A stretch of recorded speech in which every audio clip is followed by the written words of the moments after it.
Un saludo para todos, esperando que se encuentren bien y todos al mismo tiempo listos, prestos para que podamos continuar con nuestro adiestramiento.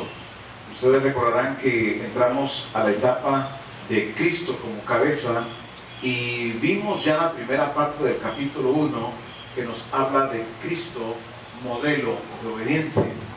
Como les dije a ustedes, este capítulo, al igual que los demás, vamos a tener que estarlos partiendo en dos y en algunos casos hasta en tres por la riqueza que tiene. Y esto es muy importante que nosotros lo tomemos en cuenta para que lo hagamos exactamente igual. Vamos a ver hoy la obediencia se aprende y se enseña. En Hebreos capítulo 5, versos 8 y 9 dice: y aunque era hijo, por lo que padeció, aprendió la obediencia. Y habiendo sido perfeccionado, vino a ser autor de eterna salvación para todos los que le obedecen. Jesús aprendió la obediencia y la perfeccionó obedeciendo hasta la muerte. Es interesante poder notar que muchas personas se resisten o no les agrada que se les enseñe. Todo está bien hasta cuando alguien trata de hacerlo, y es cuando se rebelan contra la persona o contra la autoridad, en este caso, que les está enseñando. Y no quieren ni siquiera los más mínimos detalles someterse. Pero recordemos que todo discípulo, y exactamente así como Jesús nos enseña también, debemos aprender a obedecer, y muchas veces ni siquiera se nos van a dar explicaciones. Vemos, por ejemplo, nosotros en Marcos capítulo 6 y verso 7, cuando el Señor le da directrices a sus discípulos, dice la Escritura: después llamó a los 12 y comenzó a enviarlos de dos en dos, y les dio autoridad sobre los espíritus inmundos. Y el siguiente verso dice: y les mandó que no llevasen nada para el camino, sino solamente bordón, ni alforja, ni pan, ni dinero en el cinto. El Señor les da la directriz y les manda que no lleven alforja. Sin embargo, cuando nosotros vemos en Lucas capítulo 22 y verso 36, dice así: y les dijo: pues ahora el que tiene bolsa, tómela, y también la alforja, y el que no tiene espada, venda su capa y compre una. Hay en dos ocasiones, en dos tiempos distintos, el Señor da directrices diferentes. En una dice que no lleven alforja, en la otra dice que sí lleven alforja.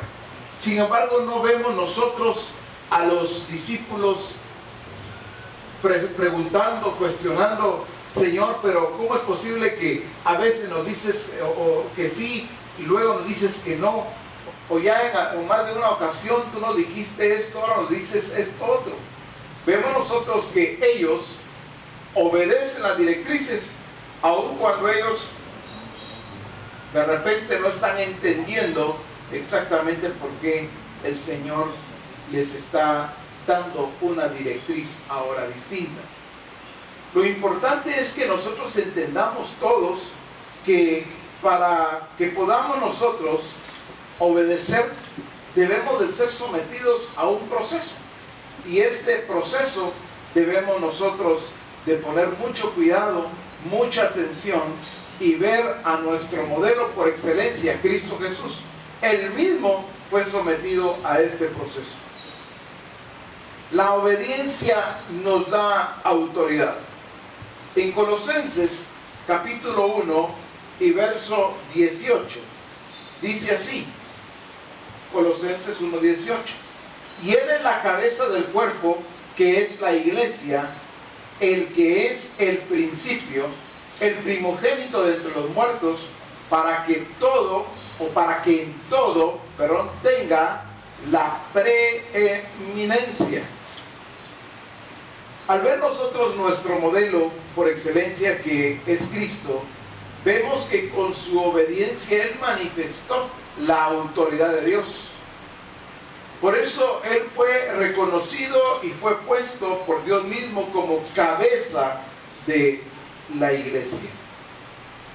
El apóstol en el libro hace una mención, y en este caso como una analogía, y en este caso pone el ejemplo de las parejas, los matrimonios. Habla de los esposos, en este caso, que reclaman obediencia. ¿Cuántos muchas veces tienen ese problema, esa dificultad, y dicen: lo que pasa es que mi esposa, mi mujer, no se somete, no obedece a lo que yo le digo? Yo soy su cabeza y ella tiene que obedecerme, ella tiene que someterse. Sin embargo, nosotros vemos en Primera de Corintios, capítulo 11, dice en el verso 3: pero quiero que sepáis que Cristo es la cabeza de todo varón, y el varón es la cabeza de la mujer, y Dios la cabeza de Cristo. Está muy claro entonces que los esposos que obedecen reconociendo la autoridad de Cristo van a recibir esa autoridad delegada de Él para que puedan gobernar bien su casa, para que puedan gobernarla con sabiduría, para que puedan gobernarla en obediencia. El problema es que muchas veces no queremos despojarnos de nosotros mismos, de nuestras ideas. Tenemos patrones mentales, estructuras, y que no queremos nosotros que nadie trate de ayudarnos, porque eso se vuelve intocable para nosotros.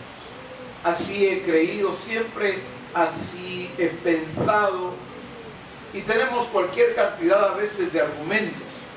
Sin embargo, en 2 Corintios, capítulo 10 y versos 4 y 5 dice: porque las armas de nuestra milicia no son carnales, sino poderosas en Dios para la destrucción de fortalezas, derribando argumentos y toda altivez que se levanta contra el conocimiento de Dios, llevando cautivo todo pensamiento a la obediencia a Cristo. Vemos nosotros que es necesario que usemos estas armas que dice la Escritura, las armas de nuestra milicia. Dice claramente: no son carnales. No podemos encontrarnos usando armas carnales. Dice claramente que no son carnales las armas de nuestra milicia, sino dice que son poderosas en Dios. Eso significa que las armas carnales no son poderosas para lo que sigue diciendo el Señor a través del apóstol Pablo. Dice: para la destrucción de fortalezas. También dice: derribando argumentos y toda altivez que se levanta contra el conocimiento de Dios. Cuando nosotros encontramos personas y aún discípulos que cuestionan, discípulos que tienen cualquier cantidad de argumentos, que utilizan la lógica, vamos a encontrar que hay un problema serio con su ego. Y la única forma no es debatiéndoles, no es dándoles explicaciones, es enseñándoles a la luz de las Escrituras. que tienen que aprender a usar las armas que son poderosas en Dios, no las carnales, las poderosas en Dios para la destrucción de fortalezas y para derribar todo argumento. Comprendamos bien esto, mis amados hermanos. Las fortalezas se destruyen, los argumentos se derriban. Ahí está muy claro en las escrituras. Poderosas en Dios, hablando de las armas de nuestra milicia, para la destrucción de fortalezas, derribando argumentos. Qué bueno sería que pudiésemos todos repetir esta parte. Las fortalezas se destruyen y los argumentos se derriban. Una vez más, las fortalezas se destruyen y los argumentos se derriban. ¿Cómo se destruyen las fortalezas? ¿Cómo se derriban los argumentos y toda altivez que se levanta contra el conocimiento de Dios? Pues naturalmente usando correctamente las armas de nuestra milicia, que son poderosas en Dios para destruir esas fortalezas y para derribar tanto los argumentos como cualquier altivez que se levante contra el conocimiento de Dios. Es necesario, por eso, que constantemente utilicemos las armas de nuestra milicia para que entonces sean destruidas esas fortalezas, para que sea derribado todo argumento y toda altivez que se levanta contra el conocimiento de Dios.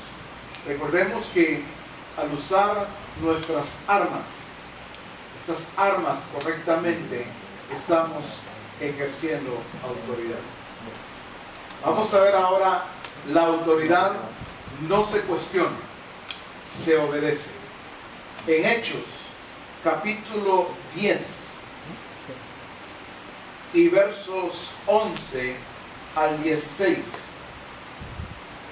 dice la escritura, la experiencia que vivió el apóstol Pedro, y vio el cielo abierto y que descendía algo semejante a un gran lienzo, que atado de las 4 puntas era bajado a la tierra, en el cual había de todos los cuadrúpedos terrestres y reptiles y aves del cielo, y le vino una voz: levántate, Pedro, mata y come. Entonces Pedro dijo: Señor, no, porque ninguna cosa común o inmunda he comido jamás. Volvió la voz a él la segunda vez: lo que Dios limpió, no lo llames tú común. Esto se hizo 3 veces y aquel lienzo volvió a ser recogido en el cielo. Vemos nosotros que Dios le da una orden a Pedro, y la orden que le da es: mata y come. Sin embargo, vemos la resistencia de Pedro. Pedro no obedece. Pedro comienza a cuestionar. Pedro, su primera respuesta es no. Aunque le llama Señor, pero la respuesta de Pedro es no. Y su explicación es: porque ninguna cosa común o inmunda he comido jamás. Pero vemos aquí algo muy importante. Dios no le dio explicaciones a Pedro. Dios no se puso a negociar con Pedro. Simplemente insistió en darle la misma orden, esperando a que Pedro obedeciera. Naturalmente, el obstáculo de Pedro era su religiosidad, su doctrina y sus argumentos. Eso mismo pasa con la iglesia, o ha pasado con la iglesia. Muchos, al escuchar la revelación de la palabra de Dios, les es tropiezo, resisten, cuestionan por los patrones religiosos, por los argumentos que tienen, por las mismas doctrinas que han abrazado por mucho tiempo. Pero cuando nosotros nos ponemos a darle explicaciones a aquellos que no quieren obedecer, les estamos diciendo que sus argumentos son importantes. Les estamos dando una importancia a lo que Dios no le da importancia. Notemos que cuando Pedro dice, Señor, no, porque ninguna cosa común o inmunda he comido jamás,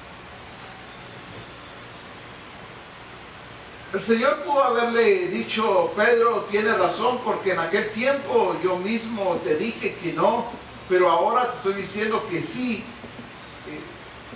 Quizás eso es lo que nosotros hubiésemos esperado, que mínimo le diera una explicación a Pedro, que le aclarara a Pedro por qué esta orden era muy distinta a la que le había sido dada mediante la ley a él y a todos aquellos que observaban de alguna manera la ley. Pero lo importante aquí entonces es que nuestro Dios no se tomó un tiempo para eso. Y si Dios no se tomó un tiempo para eso, de igual manera nosotros no tenemos por qué tomarnos un tiempo para explicarles a aquellos que no quieren obedecer, a aquellos que solo viven cuestionando y que viven argumentando y usando patrones, esquemas, métodos.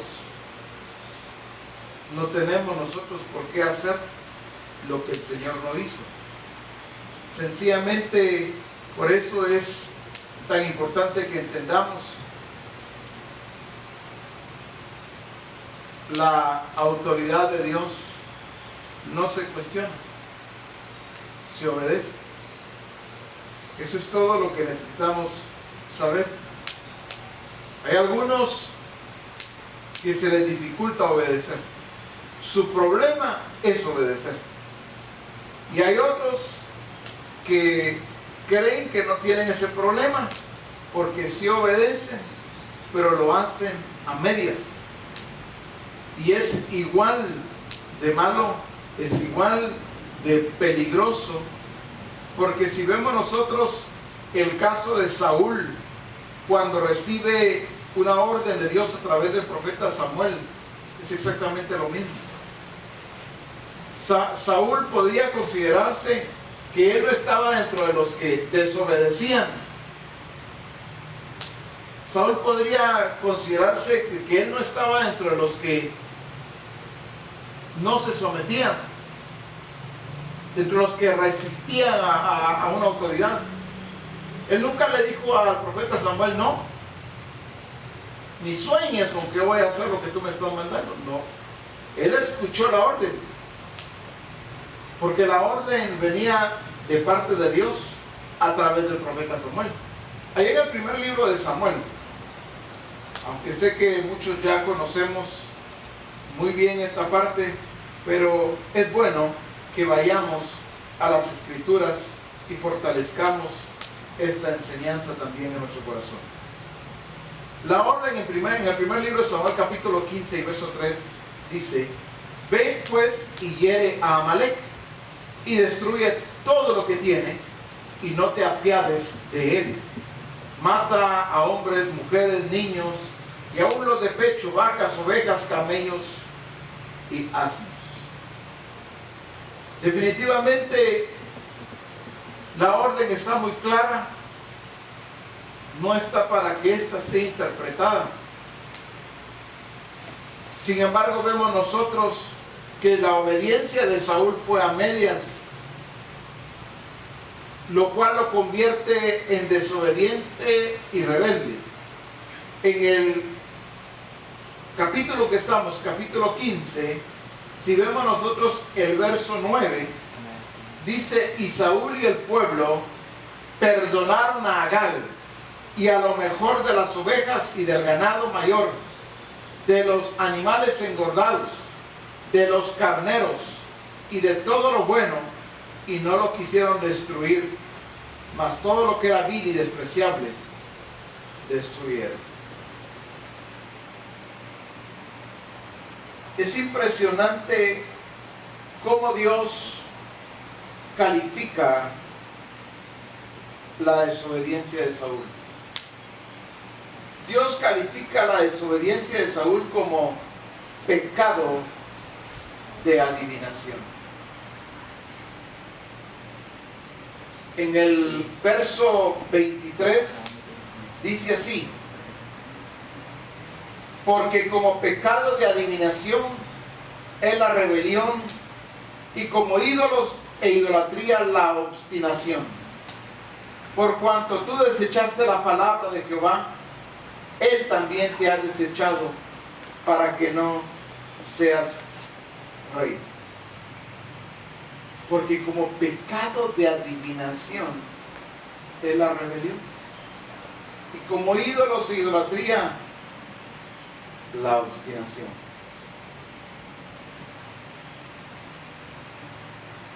El apóstol Abraham, su apóstol, escribe: el que practica la autocracia y la democracia está en rebeldía. A los rebeldes Dios los compara con espiritistas, brujos, pitones y hechiceros. Es una falta grave y un pecado vergonzoso no obedecer a la cabeza. Dios castiga fuertemente el pecado que se comete en contra de la autoridad de Dios. No olvidemos nosotros que la desobediencia y la rebelión se originó en Satanás. Él fue sacado del cielo por rebelarse contra la autoridad de Dios. Cuando alguien está en rebeldía, no lo pensemos más, no tratemos de interpretarlo. Sencillamente, cuando alguien está en rebeldía, está fuera de diseño. Y naturalmente todo lo que está fuera de diseño es rebelión. Veamos el caso de Abraham, cuando tenía que sacar a Ismael de su casa, juntamente con la esclava.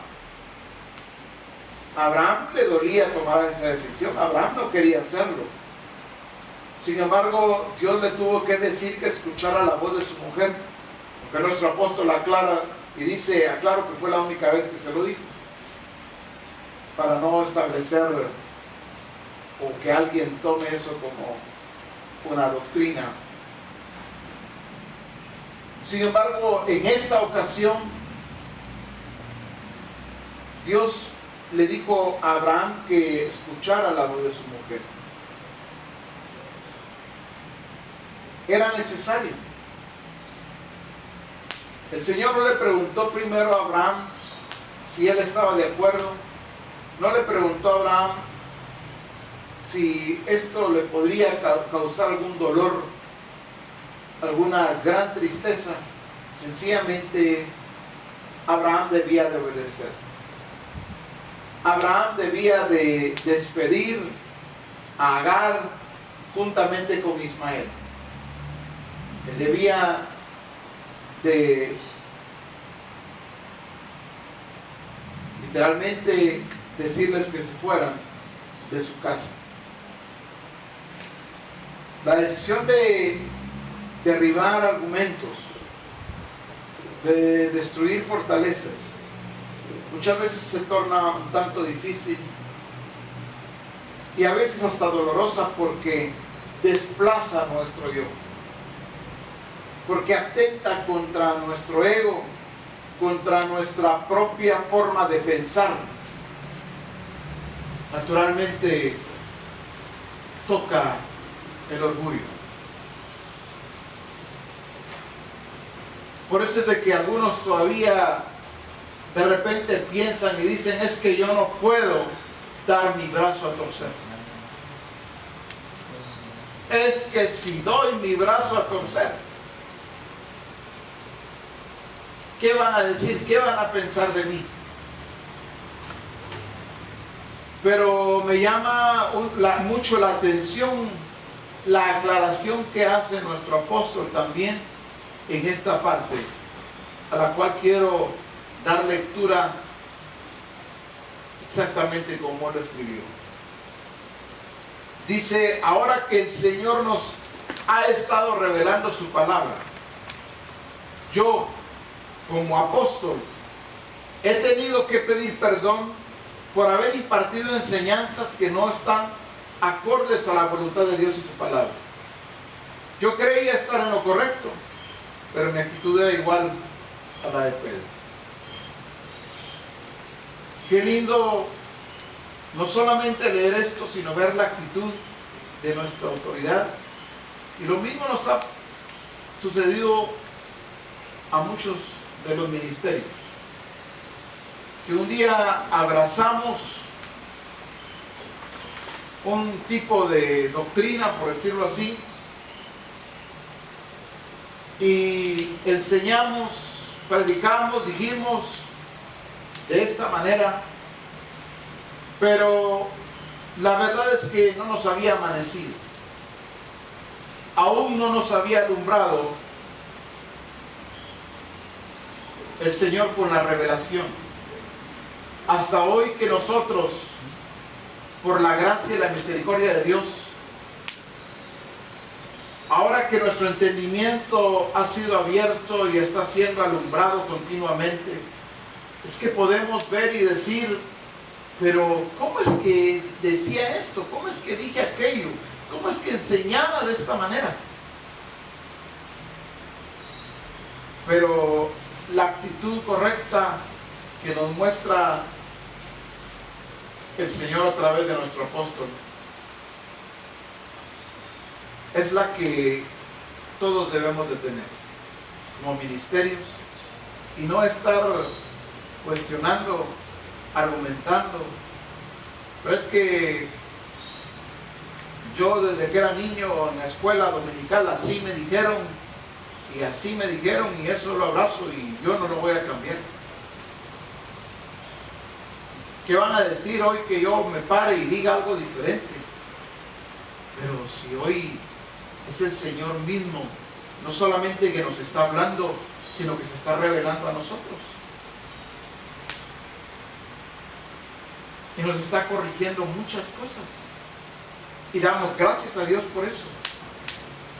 Maravilloso, bueno a nuestro Dios.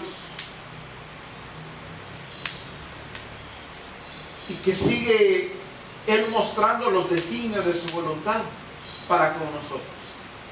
Y cada vez que el Señor nos habla en Reforma, los días lunes, los martes en adiestramiento, los viernes en el discipulado, cada vez que el Señor nos habla en los congresos, en los seminarios distritales, en la misma iglesia,